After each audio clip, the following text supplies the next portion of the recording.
When did you stop being bound by those sorts of contractual obligations that were directing you more in the specifically commercial direction?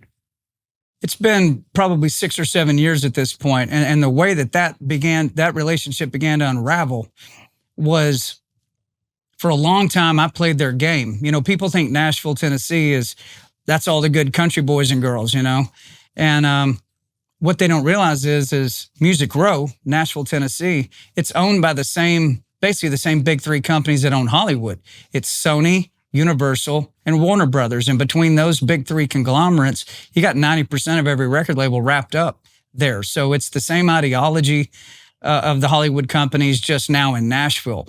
And so because of that, the presidents of those labels, the head of their A&R departments, now not all of them, but most of them that are in charge, it was coming down to me that, hey, we really don't want you to go on that network. We really don't want you to talk about that subject. We really don't want you to post about this.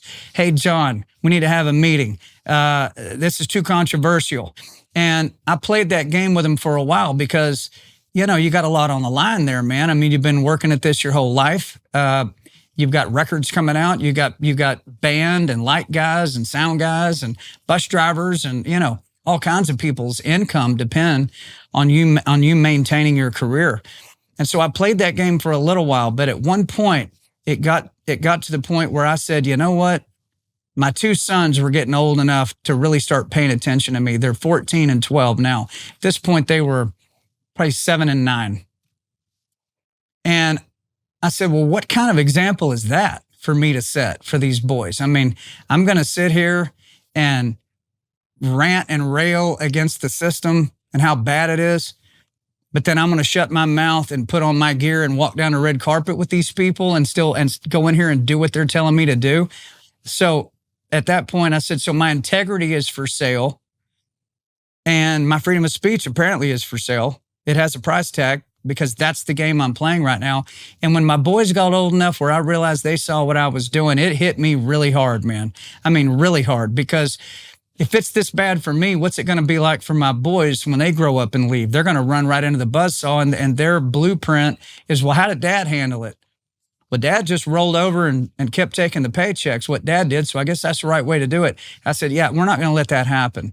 So we broke away from that system, broke away from the record labels, the publishing companies, and all those levers of power that exist over music. Now, because of that, I've never had another hit song at country radio. I've never had another song that, you know, blew up like that, like some of our big career songs. But the inverse of that is the people out there, the American people that know I don't have that system in place behind me anymore. If I give them content that strikes them, whatever that is, if it moves them, here they come. And I would say that I think that the amount of support I have today out there amongst just the general public as compared to back when I had a record deal has multiplied 300 or 400%. I mean, I wouldn't go back for anything in the world, never.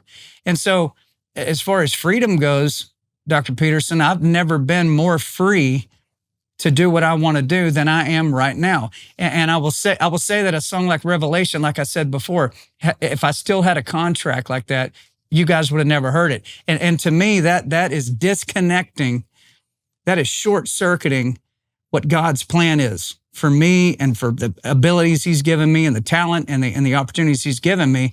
If I'm still connected to some nasty record label that doesn't believe in what I'm doing and what I'm saying, that can stop that, well, that had to go away. Even though at the time I hated to lose it because I knew how powerful that is and I'd been in it my whole life.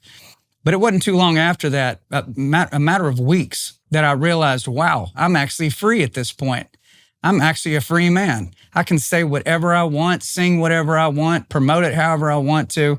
And that led, to answer your question from earlier, that led to, yes, my songwriting, my artistry, and what I want to do literally became wide open at that point. I could do whatever I wanted to do, which brought us to this song, Revelation.